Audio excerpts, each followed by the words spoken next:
Hello aspirants, welcome to coaching classes by Ash. My name is Asha Tiwari and बिना time waste किए start करते हैं हम लोग अपनी क्लास भारतीय साक्ष्य अधिनियम 2023 की। तो लास्ट क्लास में हम लोगों ने बर्डन ऑफ प्रूफ पढ़ा था और आई गेस आपको वो क्लास बहुत अच्छे से समझ में आ गई थी।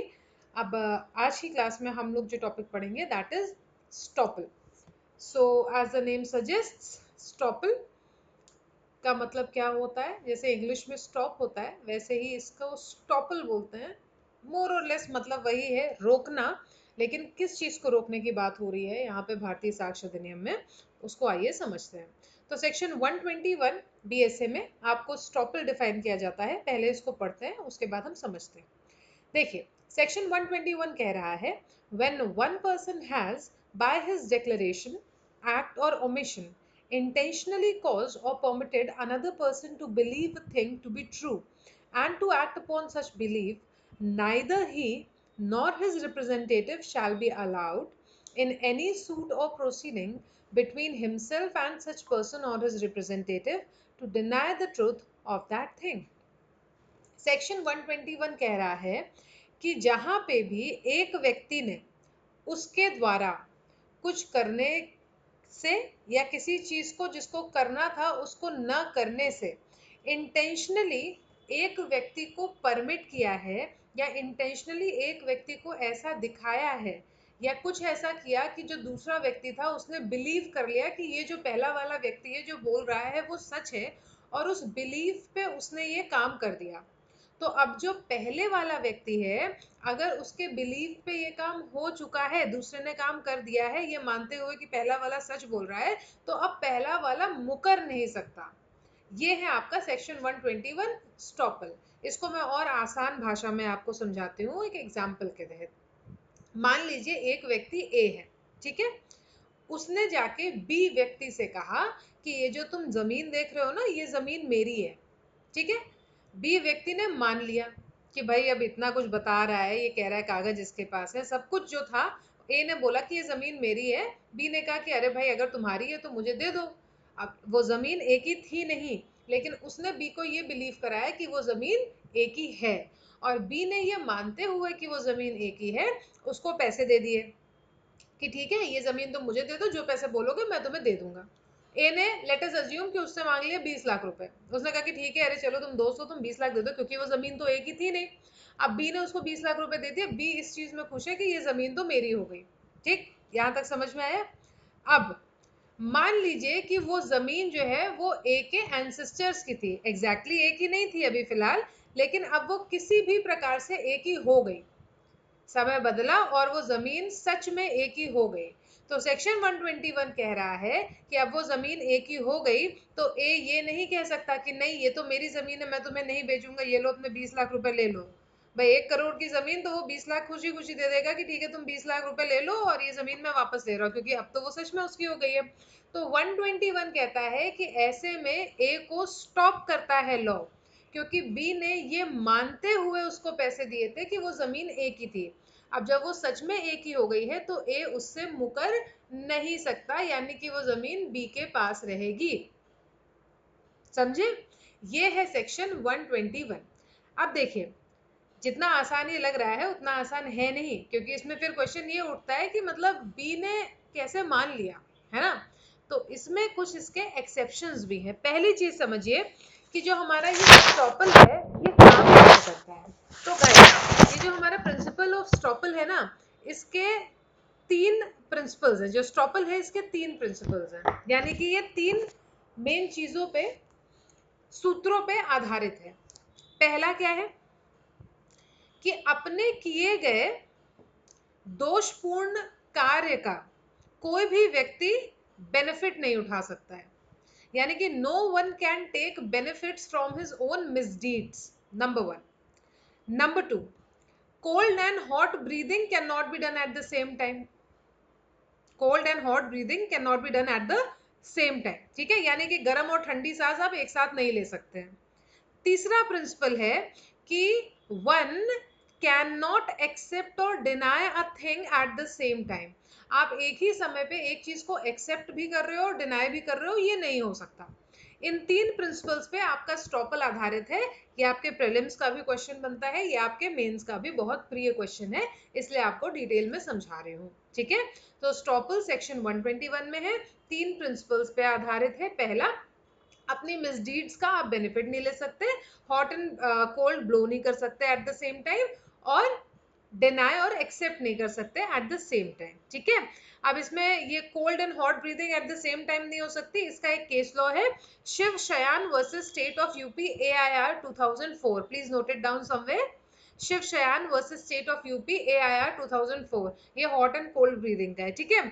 और एक्सेप्ट और डिनाई, यानी कि वन कैन नॉट एक्सेप्ट और deny eight the same time, इसका एक केस लॉ है जो कि पूछा जाता है। आप लोगों को मैं नाम बोलूंगी, आप लोग को याद आ जाएगा अगर आपने पढ़ा है। पुरुषोत्तम वर्सेस भगवत शरण, AIR 2003, पुरुषोत्तम वर्सेस भगवत शरण, प्रीलिम्स में ये पूछ लिया जाता है, ठीक है। एक और है श्री कृष्ण वर्सेस कुरुक्षेत्र यूनिवर्सिटी, ये भी अगर आप लोगों ने प्रीवियस पेपर देखे होंगे तो आपको मिला होगा, AIR 1976, Shri Krishna versus Kurukshetra university, AIR 1976, ठीक है। क्लियर, स्टॉपल क्लियर और प्रिंसिपल्स ऑफ स्टॉपल क्लियर। अब आ जाइए काइंड्स ऑफ स्टॉपल। स्टॉपल भी 3 प्रकार के होते हैं। पहला, estoppel by record, estoppel by record. Like I've always said, when you come to my class, please bring a pen and paper with you people, or a notebook जहाँ पे भी आप नोट करते हैं, because apart from explaining the sections, I also give you some oral notes as well. So yes, the first one is stopple by record, the second one is stopple by deed, and the third one is stopple by conduct. Okay, now we are done with the principles, we are done with the kinds of stopple. Now let me tell you some exceptions to stopple. अब estoppel के exception क्या है, देखिए, doctrine of estoppel का पहला exception तो ये है कि when the truth is known to both the parties, तब ये नहीं माना जाएगा। एक्सेप्शन का मतलब समझ रहे हैं ना, कि ये फिर नहीं माना जाएगा। यानी कि जैसे मान लो अभी ए और बी का मैंने आपको एग्जांपल दिया था, मान लो बी को ये चीज पता है, भाई लॉ क्या एक्सपेक्ट करता है, लॉ ये एक्सपेक्ट करता है कि आपसे अगर कोई व्यक्ति आके बोल दे कि ये जमीन मेरी है, तो आप उसकी जांच पड़ताल तो करोगे, कि ब्लाइंडली आप मान लोगे, राइट। तो एक्सेप्शन पहला क्या है, कि जहां पे दोनों पार्टीज को, या दोनों में से जो भी पार्टीज है, कंसर्न पार्टीज, उनको सच पता हो। अगर सच पता है और तब भी जा रहे हो तो फिर डॉक्ट्रिन ऑफ स्टॉपल नहीं लगेगा। दूसरा, ऑन क्वेश्चन ऑफ लॉ, जहां पे लॉ की बात आएगी वहां पे कोर्ट डिसाइड करेगा कि स्टॉपल लगना है कि नहीं। और तीसरा, against the law, again I am repeating, पहला when the truth is known to the either of parties, दूसरा क्वेश्चन ऑफ लॉ, एंड तीसरा against the law. Okay, this is your section 121. Okay,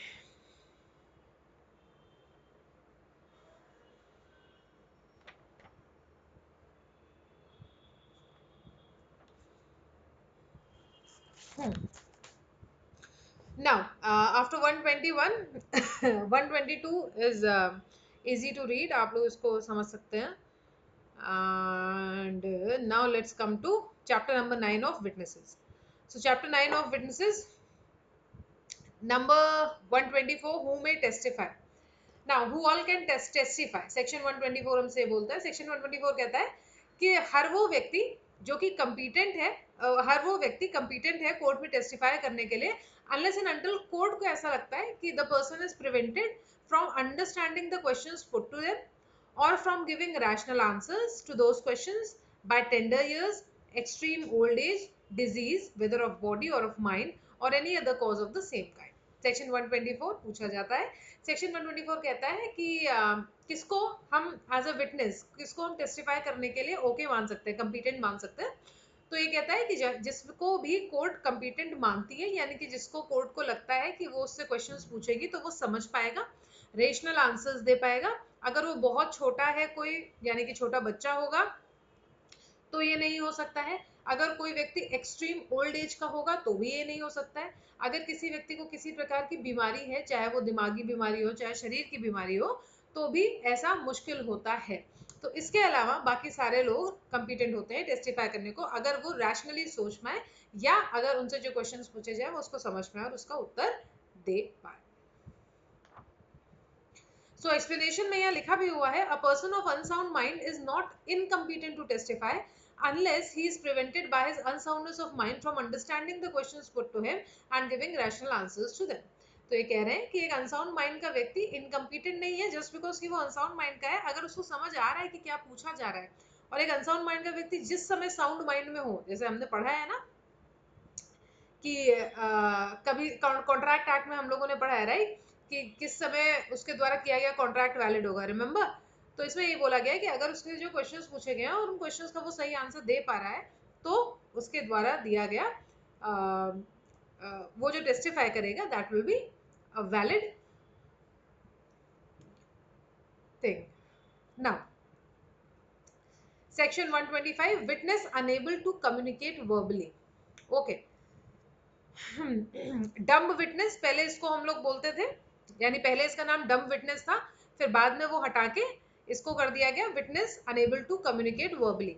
अब 125 कहता है, a witness who is unable to speak may give his evidence in any other manner in which he can make it intelligible by writing और by signs, but such writing must be written and signs made in open court, and evidence so given shall be deemed to be oral evidence।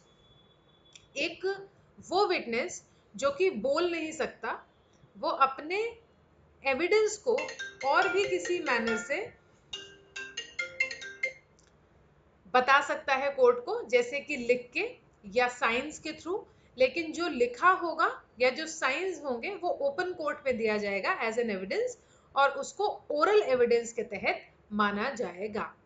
अगर witness verbally communicate नहीं कर सकता तो कभी कभी या जरूरत पड़ने पे कोर्ट एक इंटरप्रेटर को भी रख सकता है या एक स्पेशल एडुकेटर को भी रख सकता है जब स्टेटमेंट रिकॉर्ड किया जा रहा है, और ऐसे स्टेटमेंट को गाइस वीडियोग्राफ भी किया जाएगा। बट अगेन आपको दिमाग में रखना है ये ओरल एविडेंस में आएगा, ठीक है, चाहे उसने लिखित में दिया हो जो नहीं बोल सकता है, चाहे साइंस के थ्रू बताया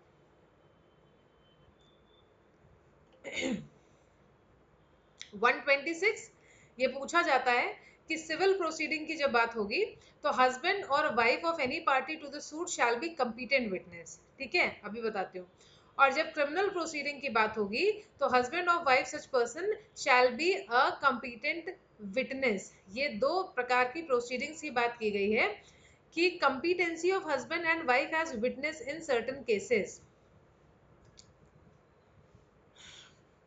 एक केस चल रहा है मान लो हस्बैंड के ऊपर, ठीक है, तो जनरली ये देखा जाता है या बोला जाएगा कि अगर वाइफ को बुलाएंगे तो फेवर में ही बोलेंगे, ठीक है। तो सिविल केसेस में अगर हस्बैंड या वाइफ की बात होगी तो दोनों में से कोई भी अगर बुलाया जाएगा एज अ विटनेस तो उसको कंपीटेंट विटनेस माना जाएगा। और क्रिमिनल प्रोसीडिंग में भी अगर दोनों में से किसी के खिलाफ क्रिमिनल प्रोसीडिंग जा रही है तो ऐसे में हस्बैंड या वाइफ को अगर बुलाया जाएगा तो उसको कंपीटेंट विटनेस माना जाएगा, ठीक है, केवल इसलिए कि the other person is husband और वाइफ उसको जो है इनकम्पिटेंट नहीं माना जाएगा। सेक्शन 126 ये कहता है। जजेस और मजिस्ट्रेट की बात करें तो सेक्शन 127 आ जाता है और कहता है कि नो जज और magistrate shall except upon the special order of some court to which he is subordinate, be compelled to answer any question as to his own conduct in court as judge or magistrate, or as to anything which came to his knowledge in court as a judge or magistrate, but he may be examined as to other matters which occurred in his presence while he was so acting। देखिए, section 127 protect करता है जज और magistrate को।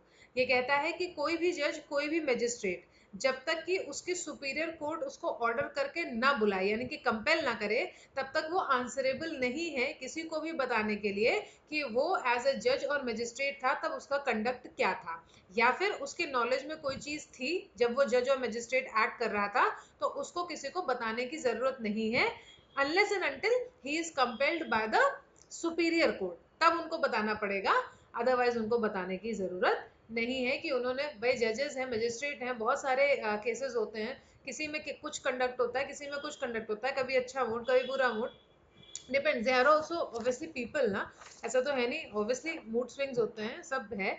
तो 127 कहता है कि जो जज हैं, जो मजिस्ट्रेट हैं, except upon the special order of some court to which he is subordinate, उनको कंपेल नहीं किया जाएगा, he is not answerable, he is not questionable to his own conduct as a जज और मजिस्ट्रेट। ठीक है, हर केस में अलग कंडक्ट हो सकता है, बट जब वो एक्टिंग है एज जज और मजिस्ट्रेट तो वो आंसरेबल नहीं है normally, unless and until the conduct is in question और सुपीरियर कोर्ट ने उनको कंपेल किया।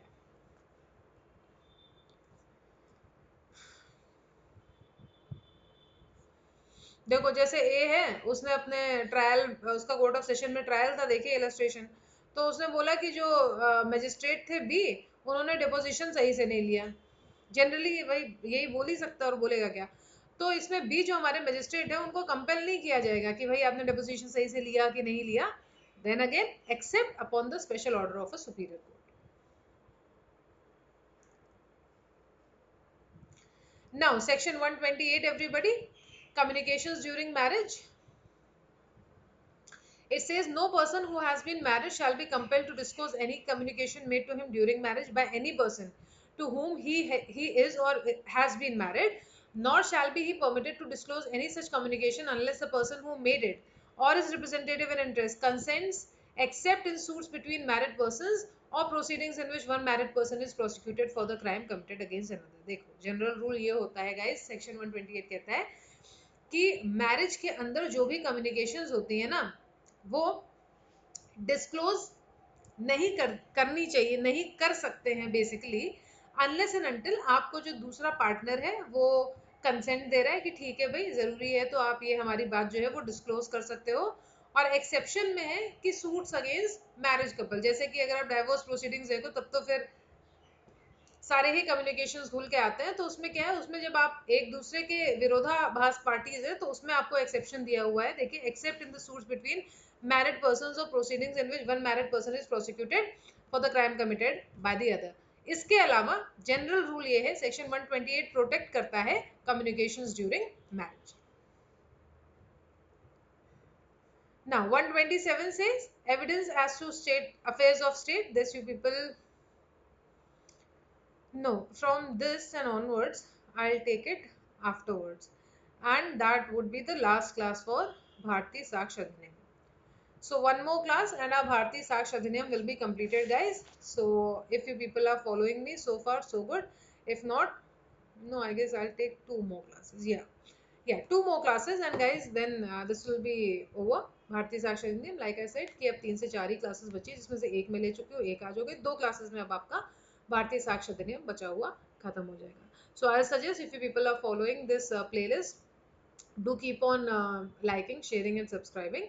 Also if you have any questions, any queries, like I say, please feel free to reach out to me in the comment section. I'll be more than happy answering your questions. So that's all for today, guys. I hope you understood the class. If yes, then and keep on laughing, loving, living and also studying. Bye bye, take care, good night, see you people tomorrow at the same time.